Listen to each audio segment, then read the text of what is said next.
Hello.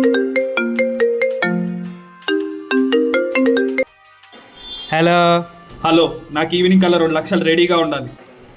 2 లక్షలు లేదు, 3 లక్షలు లేదు, అసలే ఉన్న ఈఎంఐలు కట్టుకోలేసి వస్తే నేను మీరేంటి ఆ లోన్ కానీ పెట్టేసాయి. ఏయ్ ఆగు, ఫస్ట్ నేను నీ కొడుకుని కిడ్నాప్ చేశాను. ఏంటి, నా కొడుకుని కిడ్నాప్ చేశారా? అసలు ఒకగానొక కొడుకు అయ్యా, వాడిని ఏం చేద్దు. అలా రా దారికి. నాకు ఈవినింగ్ కల్లా 2 లక్షలు రెడీగా ఉండాలి, లేకపోతే నీ కొడుకుని చంపేస్తా.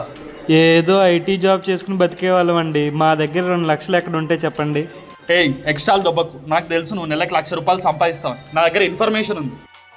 అవునా, ఒక్క నిమిషం లైన్లో ఉండండి, ఇప్పుడే చెప్తా. నాకు వచ్చేది 1,00,000 రూపాయలండి, అందులో 20,000 పిఎఫ్ పోతుంది, 30,000 ఈఎంఐ పోతుంది, 20,000 రెంట్ పోతుంది, మా పిల్లల షాపింగ్ 10,000 పోతుందండి. ఇప్పుడు మీరు తీసుకెళ్లారే ఆ స్కూల్ ఫీ 15,000 పోతుంది. ఇవన్నీ పోగా మిగిలిన గ్రోసరీ వాటికి 10,000 అవుతుంది. నా దగ్గర ఉన్న శాలరీ పోగా నేనే ఇంకా 5,000 లాస్ అవుతున్నాండి. దానికనే పప్పు ఉప్పు కోసం పక్కన పడుతున్నానండి. ఏయ్ ఆ ఫస్ట్, నీ దరిద్రం వింటే నాకు దరిద్రం పట్టుకునేలా ఉంది. అది సర్లే కానీ బ్రదరు, ఒక 200 ఉందా, గడ్డం గీయించుకుంటాను కొంచెం. ఒరే బాబు కట్ చేయరా ఫస్ట్. నువ్వొద్దు, నీ కొడుకొద్దు. నా నెంబర్ బ్లాక్ చేసేయండి రా బాబు, నీ కొడుకుని వదిలేస్తా కానీ. ఫీల్ అయినట్టున్నాడు.